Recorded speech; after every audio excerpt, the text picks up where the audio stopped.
প্রিয় নবী মুহাম্মদুর রাসূলুল্লাহ সাল্লাল্লাহু আলাইহি ওয়াসাল্লাম বলেছেন, যারা হজে আসবে আরাফাতের মাঠে অবস্থান করবে, এই দিনে আল্লাহ রাব্বুল আলামিন তাদের সকলকে মাফ করে দিবেন। এই দিনে এত পরিমাণ মানুষকে আল্লাহ মাফ করেন যে আর অন্য সময় মাফ করেন না। আমরা বহির্বিশ্বের সকল নির্যাতিত নিপীড়িত মানুষের জন্য দোয়া করব, আমাদের জন্য করব, আমাদের পরিবারের জন্য করব, আমাদের বাংলাদেশের জন্য আমরা দোয়া করব যেন আল্লাহ সবাইকে মাফ করে এবং আমাদেরকে জান্নাতবাসী করেন। কোনো সন্দেহ নাই, আল্লাহ তাআলা এই জমিনে প্রতি বছর নয় একাধিকবার আল্লাহ তাআলা নিয়ে আসছেন।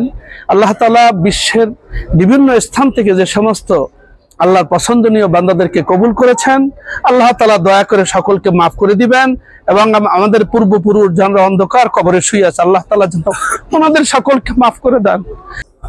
হজের দিন আল হজ্জ ওকুফুল আরাফা, আরাফার ময়দানে আমরা যারা সমবেত হয়েছে, আমি অত্যন্ত আল্লাহর পাকের কাছে কৃতজ্ঞ এবং আনন্দিত।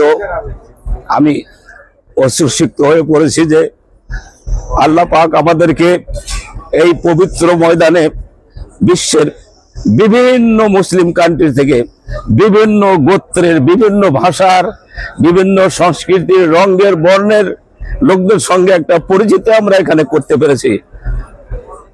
মানুষের চেহারা দেখে মনে হচ্ছে তাকে আমি চিনি না, কিন্তু সে যখন বলছে লাব্বাইক আল্লাহুম্মা লাব্বাইক, লাব্বাইক লা শারীকা লাকা লাব্বাইক, একই ধ্বনি, একই তালবিয়াত, মনটা আনন্দ আপ্লুত হচ্ছে।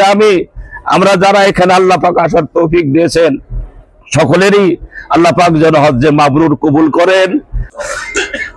সারা দুনিয়ার মুসলমানদের এখানে একত্রিত করেছেন, আমিও তাদের ভিতরে একজন উপস্থিত হতে পেরেছি। সেই আল্লাহ তাআলা দরবারে শুকরগুজার করছি, আলহামদুলিল্লাহ রাব্বিল আলামিন।